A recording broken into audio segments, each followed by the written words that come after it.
Fabinho.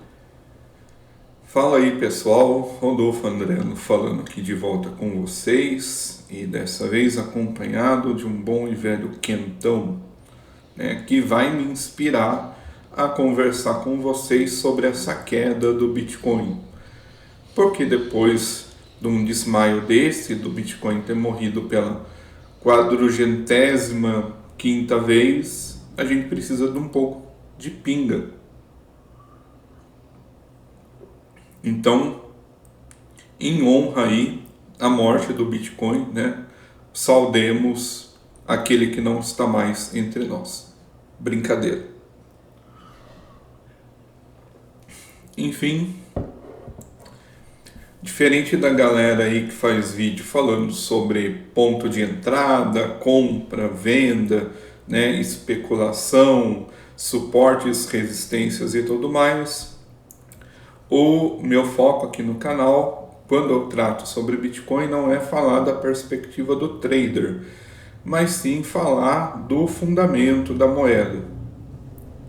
E de tempos em tempos a gente precisa retomar esse assunto, porque, né, como vocês já devem estar percebendo aí nas redes sociais, a morte do Bitcoin foi decretada de novo, né? E no passado ela foi decretada de novo, e mais no passado de novo, e de novo, de novo. Então não custa nada a gente retomar aquilo que já se sabe, né? Mas que muitas vezes acaba sendo flagrantemente ignorado. E por conta dessa questão de entender os fundamentos da teoria monetária, um tempo atrás eu estava relendo o que o homem fez com o que o governo fez com o nosso dinheiro. Ó, já estou errando a pronúncia aí do nome do livro e eu quase nem comecei com o meu quentão. Mas enfim, mesmo sendo um livro aí de antes do Bitcoin, a gente tem vários insights interessantes sobre, né, a teoria geral da moeda. E nesse momento que a gente vê alguns players do mercado especulando flagrantemente aí, algumas semanas atrás a gente teve o crash da Luna, agora a gente está vendo um outro movimento de fuga do Bitcoin, onde algumas exchanges estão até tentando congelar os fundos dos seus clientes, e uma parte, né, desse capital está fugindo para o dólar, o que é uma demonstração de que as pessoas que estão fazendo isso não entenderam o propósito do Bitcoin, né? Não entenderam por que ele foi criado, qual foi a inspiração de Satoshi Nakamoto, seja ele uma pessoa, seja ele um grupo, né? Não entenderam os fundamentos, as raízes, né, do problema e da solução que o Bitcoin se propõe a resolver. Então, voltando, né, a toda essa questão principiológica, eu sinceramente me sinto um tanto quanto incomodado ao ver esse movimento do mercado. É um incômodo porque as pessoas estão liquidando suas posições e o Bitcoin está com muitas aspas aí perdendo poder de compra. É sim, mas não por causa do sintoma, né? Isso é só um sintoma do que está acontecendo, mas isso não revela o porquê está acontecendo, né? Está acontecendo, o principal drive que fica mais fácil da gente identificar é a subida de juros do mercado americano. Amanhã tem uma quarta-feira provavelmente muito agitada, onde especula-se que o Banco Central americano fará uma subida de juros aí na ordem de 0,75 pontos, né? Quase 1%. E aqui no Brasil, juros aí abaixo de 3% é quase irreal, né? Não faz parte da nossa realidade. Mas no caso americano, isso chama muito os players de curto prazo. Para a gente ter uma ideia, né, todo o mercado de ações americano derretendo, o índice Nasdaq caindo com força, porque a chuveirada de dinheiro que começou com mais força por conta da pandemia da Covid-19, ela está ganhando alguns freios, né? O Banco Central, o Fed, está pisando no freio nessa distribuição de dinheiro. Então, como não existe essa abundância de dinheiro fácil, não na mesma quantidade que existia antes, então não é mais tão fácil para que os especuladores consigam montar posições de risco em ativos que não são exatamente sólidos, né? Um exemplo dessa chuveirada de dinheiro interferindo no mercado e na precificação de ativos foi justamente o caso GameStop, né? Onde pessoas que receberam o dinheiro do auxílio emergencial americano aplicaram esse dinheiro e fizeram uma subida sem precedentes no preço da ação da GameStop, ainda que ela fosse praticamente uma empresa falida. Então, nesse caso, a gente conseguiu ver aí com uma dose razoável de certeza que era sim um movimento puramente especulativo que estava desvinculado dos fundamentos da empresa, né?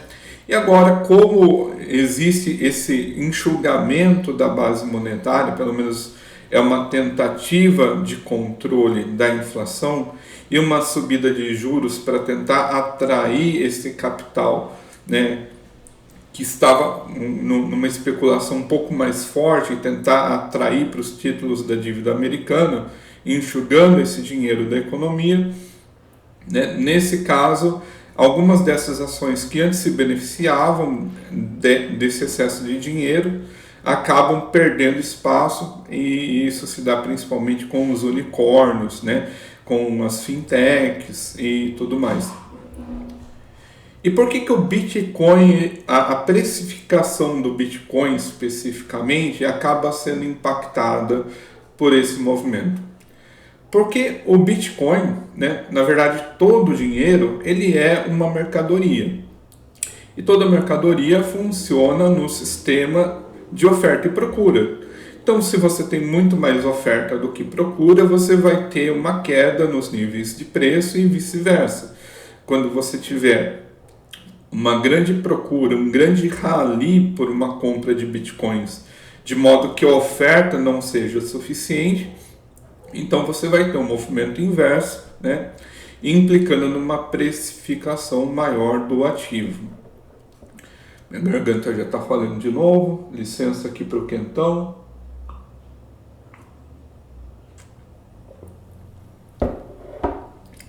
Mas enfim, para compartilhar a preocupação que eu tenho com vocês, né, a gente tem que falar o seguinte: o Bitcoin ele foi inicialmente pensado para que as pessoas tenham custódia dos seus próprios ativos, né?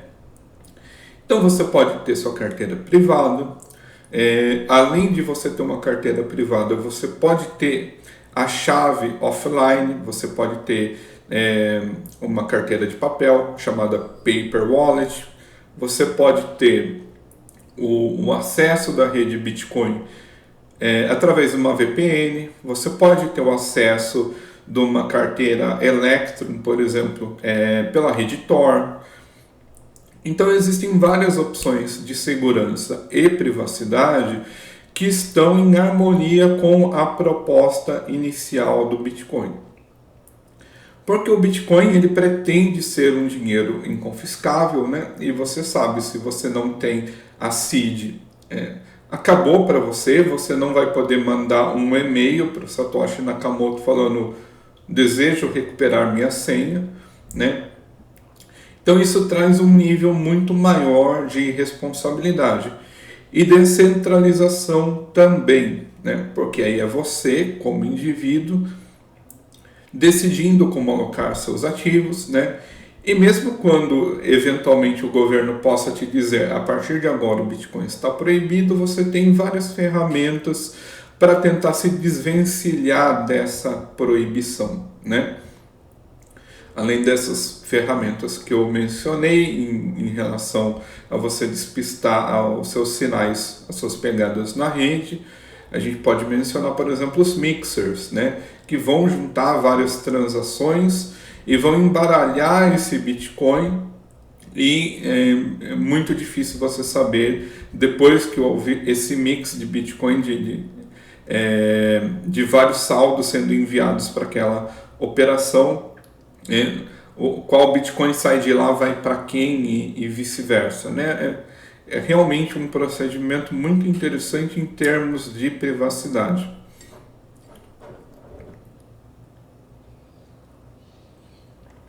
E aí entra a questão das corretoras, né? O que as corretoras fazem? Elas vão no sentido completamente oposto. Elas vão no sentido da centralização, né? Então elas chamam muito mais atenção para si em relação a todo o movimento dos burocratas, né? Um exemplo disso foi quando o governo norte-americano estava sancionando os russos, e eles começaram a ir atrás das grandes corretoras de Bitcoin para impedir que essas corretoras pudessem de alguma forma transacionar junto com os russos, né, e oferecer para esses caras uma forma de contornar as limitações impostas pelo governo. Agora, esse tipo de procedimento que um burocrata pode adotar em relação a uma Binance da vida, ele não tem como adotar, por exemplo, quando eu pego o meu celular aqui, digamos, eu compro um celular novo agora, ele não tem nenhum dado pessoal, não tem, né, nenhum histórico a ser exibido, e eu baixo uma carteira. Eu posso baixar muitas vezes um APK para um celular Android, posso baixar da própria loja da Apple, embora eu realmente tenha que me cadastrar nos serviços do iCloud. Mas ainda assim é muito difícil para o governo associar que aquela carteira que foi baixada e que vai receber, sei lá, 0,001 Bitcoin está associada ao meu nome. Porque imagino que vocês saibam, o uso dessas carteiras não exige o seu CPF, não exige um cadastro, né? Você não passa por aqueles procedimentos de checagem de crédito que são comuns na rede bancária.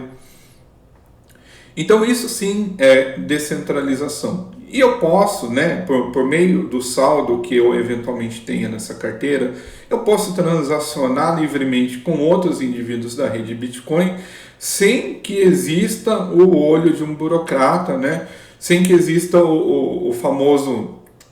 famosa presença da teletela. Se você já leu George Orwell no 1984, você sabe, né?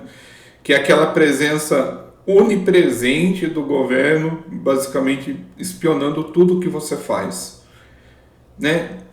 E justamente o ponto que eu quero enfatizar é que o uso dessas grandes corretoras acaba justamente sacrificando toda essa dose de privacidade que a gente teria simplesmente transacionando no mercado P2P, né? Existe hoje uma dependência muito grande, e aqui eu volto a falar de precificação do ativo. Hoje a gente tem uma dependência muito grande do movimento dessas corretoras em relação à precificação.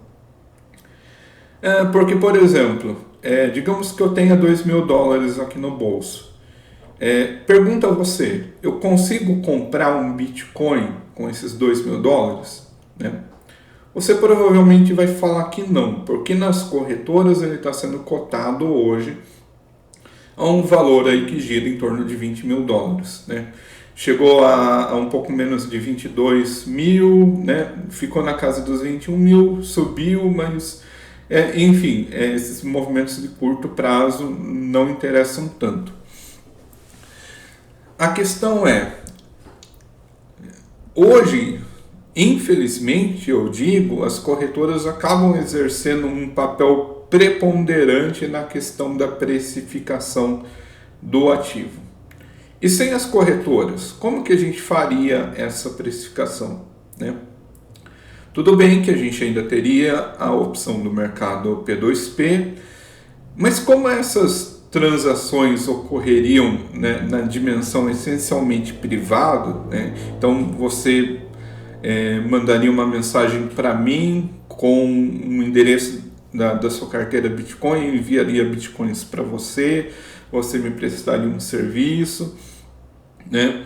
E em teoria ninguém precisa ficar sabendo disso que a gente está fazendo, né? Se ninguém está sabendo do que a gente está fazendo, como que a gente transmite essa informação para o mercado, né? E aí entra uma outra questão, que é a famosa questão do cálculo econômico do Mises, né? Que a gente precisa do dinheiro não só para quitar essas transações, né, para trocar esse dinheiro por produtos e serviços, mas a gente precisa do dinheiro e da livre formação de preços para a gente ter informação de saber o que está escasso na sociedade, né? A gente precisa saber, por exemplo, se existe uma precificação maior do arroz para que o produtor rural invista mais em arroz do que em tomate, por exemplo, né? E isso possibilita a alocação ótima de recursos, né? Essa livre circulação de informações que não existe dentro do padrão socialista, né? Essas informações, a circulação do preço, a flutuação do preço, ela vai existir dentro de uma economia de mercado e essa flutuação de preços vai ser acessível para os outros players do mercado, né? Eles podem conferir, por exemplo, que existe hoje um boom, uma demanda muito grande por água mineral numa cidade da sua região, e você não precisa saber o porquê que existe uma procura muito grande, porquê que os preços estão elevados. Você simplesmente vai lá com seu comércio e se propõe a abastecer aquela cidade, a suprir aquela demanda, né? Isso é uma função que o preço é capaz de exercer na nossa sociedade, quanto mais próxima do nível de mercado essa sociedade for, né? Quanto menos amarras estatais, a gente vai poder alocar melhor os recursos por conta, né, dessa circulação da informação.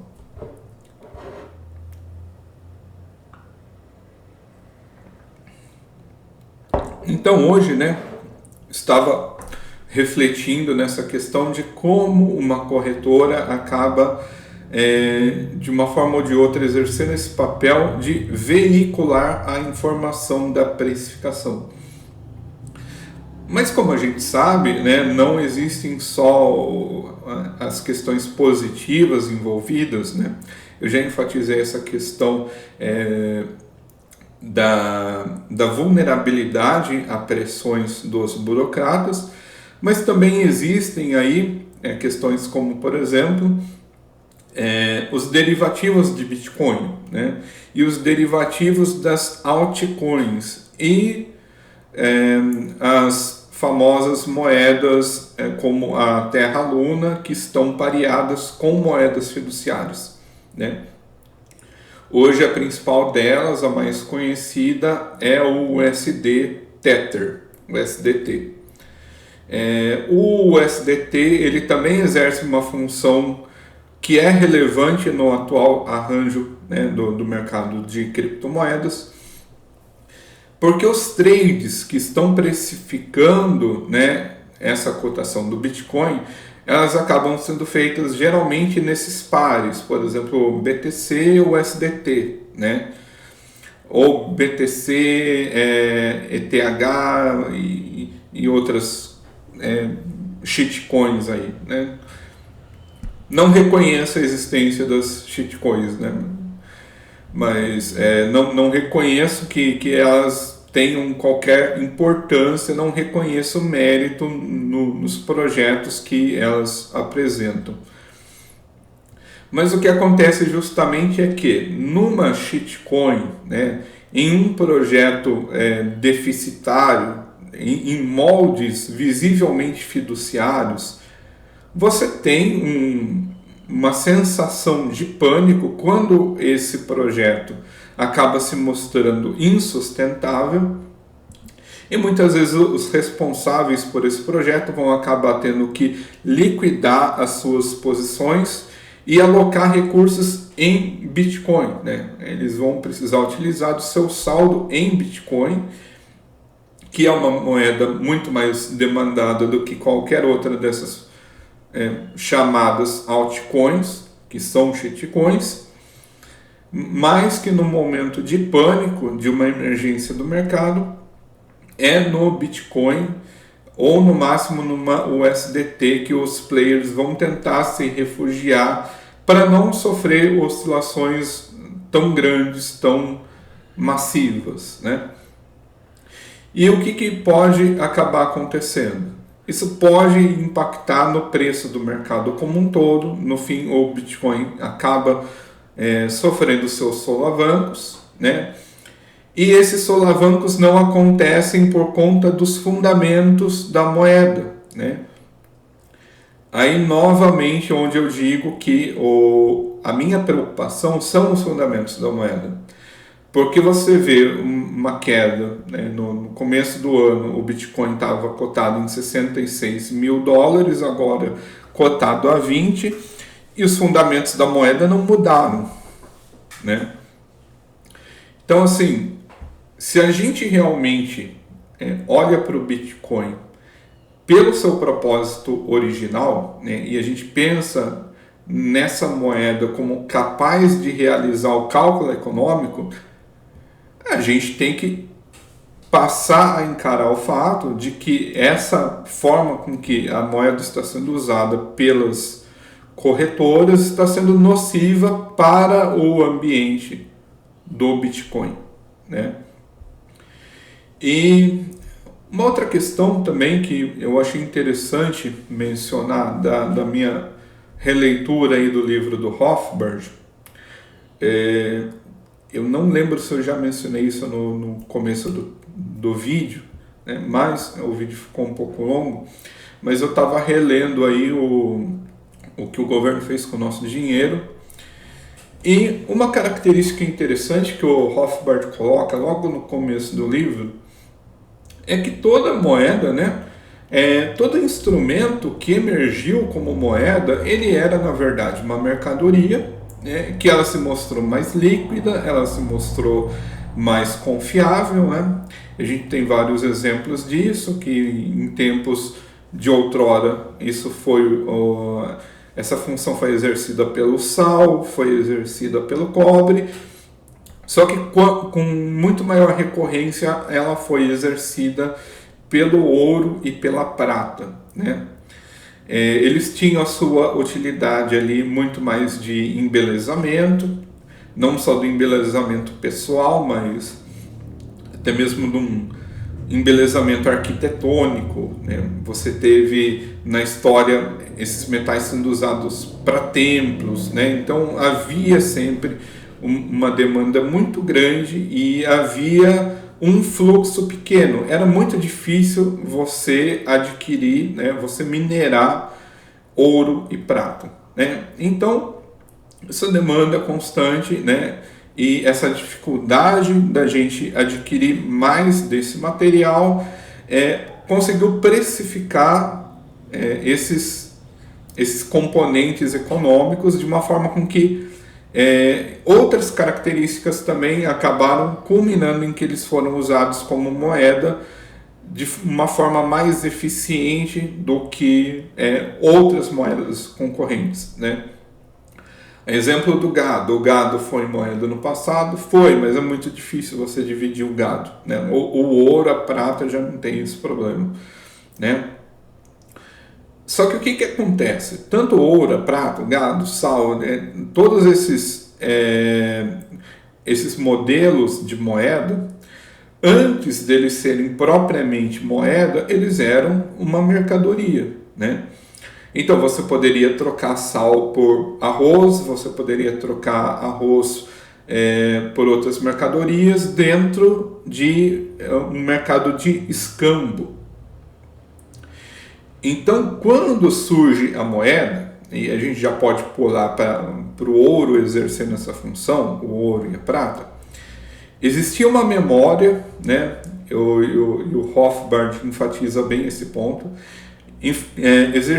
Existia uma memória de quanto era a precificação. Por exemplo, quanto de ouro eu preciso despender para conseguir certa quantidade de arroz ou certa quantidade de gado, né? Eu preciso de um boi e de uma vaca. Quanto ouro é necessário entregar no mercado, né, numa feira ou para o meu vizinho, para que ele aceite abrir mão desse boi e dessa vaca?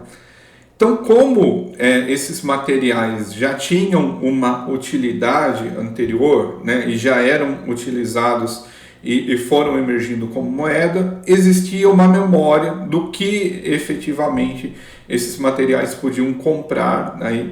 Por exemplo, 10 gramas de ouro, 50 gramas de prata e assim por diante.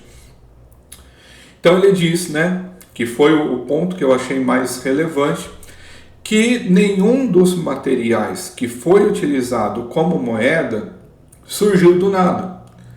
E é a crítica que ele traz ao papel fiduciário emitido pelo governo, né? O papel simplesmente fiduciário não tem esse efeito memória, né?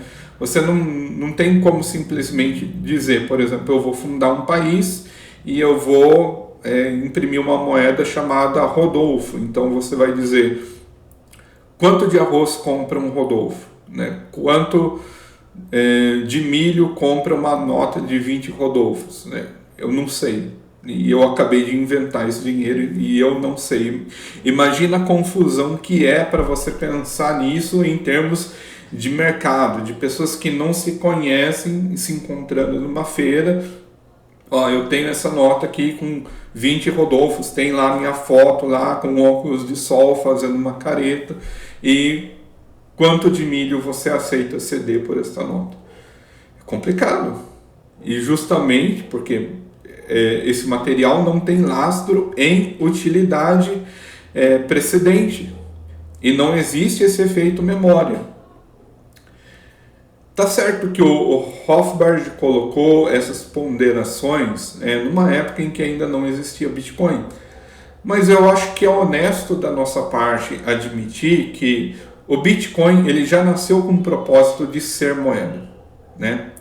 Ele não nasceu com essa função social exercida precedente, onde as pessoas trocavam Bitcoin por mercadoria, simplesmente por uma utilidade alternativa do Bitcoin, e de repente ele passou dentro de um sistema de seleção natural a ser preferido como moeda. Então hoje a gente tem todas essas questões que me fazem pensar na dificuldade de precificação do Bitcoin. Então, como eu já exemplifiquei para vocês, não é possível que eu tenha $4.000, $2.000 e aceite que uma pessoa que tenha bitcoins na sua carteira me ceda um desses bitcoins por $4.000 ou $2.000. E por quê? Porque ele pode mandar esse bitcoin para a corretora, lá para a Binance, e ele conseguir muito mais dinheiro. Então, na prática, é essa corretora que está precificando o bitcoin. Mas com todas essas vulnerabilidades, né, será que essas corretoras sobreviveriam diante de um ataque mais pesado por parte do Estado, né? E caso elas não sobrevivam, né, como seria a nossa relação com o Bitcoin pensando nele como moeda, né? Simula aí a questão. A Binance não existe mais, Foxbit não existe mais, a palavra corretora foi riscada do nosso dicionário. E aí você tem 100 mil satoshis, né? Quanto em produtos e serviços você poderia trocar por esse saldo de 100 mil satoshis? Eu confesso para vocês que eu não sei responder essa pergunta, né? Mas assim, eu também não tenho esperança de que, nossa, então a gente reconheceu essa dificuldade, vamos se reunir e tentar achar uma solução para isso. Provavelmente a solução vai aparecer conforme o tempo, né? Talvez um amadurecimento de mais pessoas acessando o Bitcoin, usando o Bitcoin como a ferramenta para a qual ele serve, que é a independência financeira, você ser seu próprio banco, você não estar sujeito às maquinações e aos arbítrios de um burocrata qualquer. Então, quanto mais surja essa consciência, é sim possível que o valor acabe se estabilizando, porque muito mais gente vai desejar a compra do Bitcoin dentro de uma certa margem de volatilidade, né? Então, seria muito menos provável que o Bitcoin caísse muito, por exemplo, para você ter a entrada de uma força compradora. Mas isso são especulações para o futuro, né? Que eu estou compartilhando com vocês, né? De certa forma, isso consigna algumas preocupações que eu tenho em relação ao futuro dessa tecnologia, da apropriação pouco salutar que eu estou vendo da questão das corretoras. E, para quem de repente não associou uma coisa com a outra, o ouro ele foi durante séculos e milênios uma moeda muito bem empregada, muito bem quista, até que um ente centralizador entrou na jogada, né?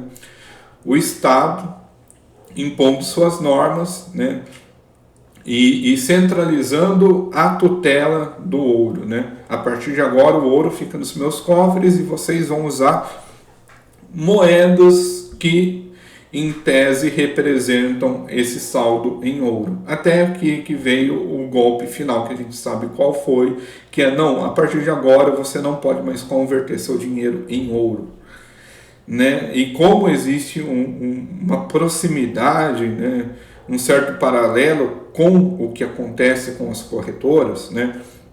Principalmente quando corretoras emitem tokens que a gente não controla e que as pessoas parecem dispostas a deixar seus bitcoins na corretora em troca desses tokens muito mal garantidos.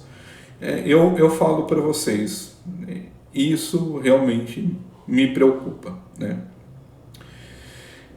Enfim, eu acho que era isso que eu queria conversar com vocês.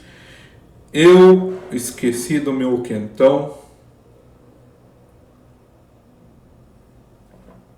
Já está um pouco frio, mas me empolguei. Espero que vocês tenham se empolgado também, porque particularmente eu achei essa temática intrigante. Eu acho que dá o que pensar, mas não sei se vocês vão concordar, né, com essa minha percepção. Então, vou pedir a você que chegou até o final do vídeo que deixe aí as suas impressões, né? Deixa aí nos comentários as partes que você concorda ou discorda. E, no geral, no longo prazo, eu não vejo outro ativo que mereça tanto a nossa atenção, que mereça tanto o nosso empenho intelectual e os nossos recursos escassos do que o Bitcoin.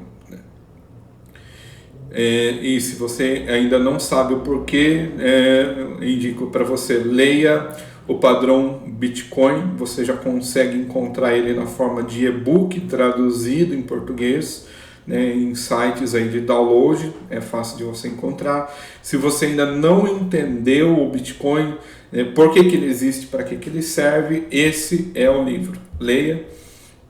E Talvez o Bitcoin Red Pill, mas confesso que eu ainda não tive tempo de ler, né? Mas tá na fila de espera também. Mas é isso, né? Se você quiser deixar suas impressões aí, compartilha comigo e eventualmente a gente conversa mais sobre isso numa próxima oportunidade. Até a próxima.